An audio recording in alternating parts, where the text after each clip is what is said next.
Hello, my name is Barry Villaverde and I have a series of videos for you that are all things major scale. In this video we'll learn how to form the major scale and apply it to the guitar fretboard. So grab your guitar, let's go. Musical tones or pitches are named after the first 7 letters of the English alphabet, A through G.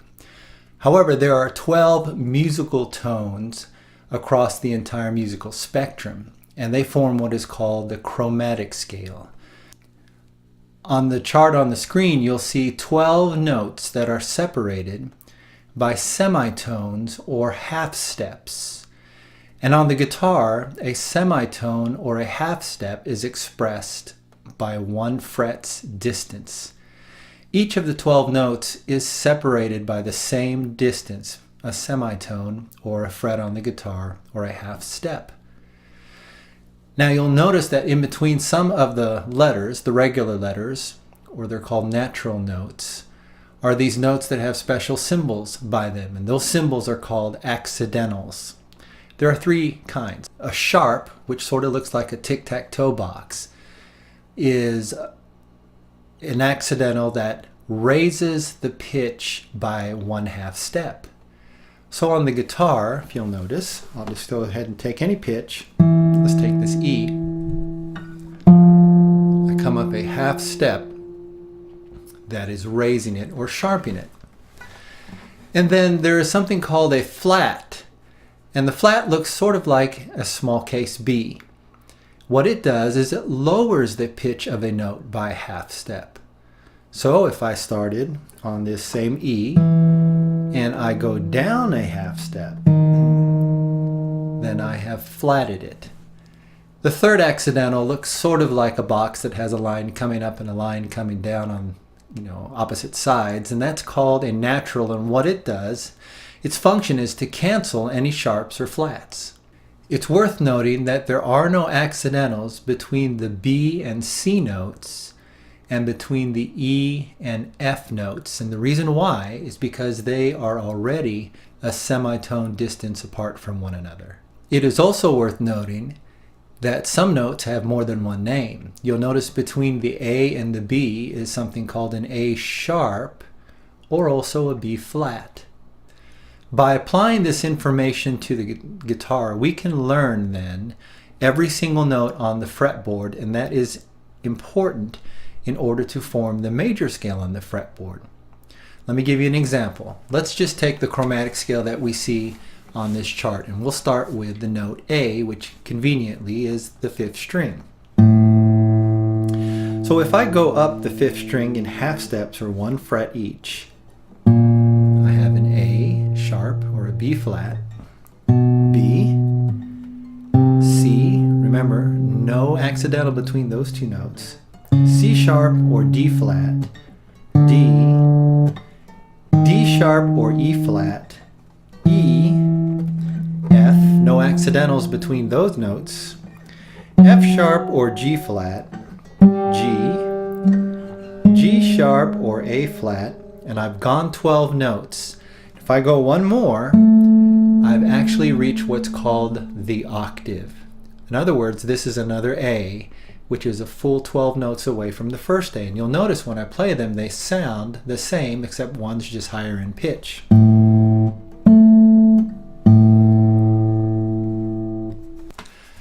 And I can apply this chromatic scale across the entire fretboard just by starting on any string or any note and going up the scale, as we see in the chart.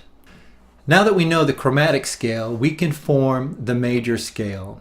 And it is formed because it follows a specific formula. And that formula you'll see on the chart is 1, 1, 1/2, 1, 1, 1, 1/2. Now that represents tones or semitones, but it also represents steps or half steps. So you can think of it as whole, whole, half, whole, whole, whole, half with regard to steps. Sometimes you'll see it written out as WWH, WWWH. A third way you can remember it is think of it in terms of frets, because a whole step on a guitar is 2 frets, it's 2 semitones, whereas a half step is 1 fret. So you can think of it as 2 frets, 2 frets, 1 fret, 2 frets, 2 frets, 2 frets, 1 fret. Okay, so let's apply this formula to the A major scale. And I'm going to use this one as an introduction because it corresponds to the A chromatic scale, that is starting with the note A. And you'll notice on the chart that some of those notes are blacked out. They don't belong in the major scale because they don't follow the formula. All right, let's look at the guitar and see then how to form the major scale on the fretboard. Starting again with our note A, the 5th string, I go up a full step, and that takes me to B. If I go up another full step or whole step or 2 frets, that takes me to C sharp. There are no C's in the key of A, just C sharps. If I go up another half step or 1 fret or a semitone, now I have a D. Now let's go through the rest of the pattern or the formula. Full step or whole step, E, whole step, F sharp, whole step, G sharp, and my last half step takes me right back up to the octave A. So the key of A, you'll notice, has 3 sharps in it. It has the C sharp, it has the F sharp, and the G sharp.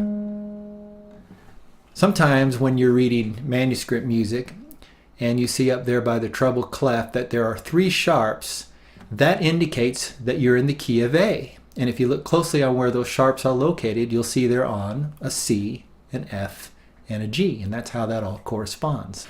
Let me give you a couple of other examples just to show you how that we can begin on any note and form any major scale in any key.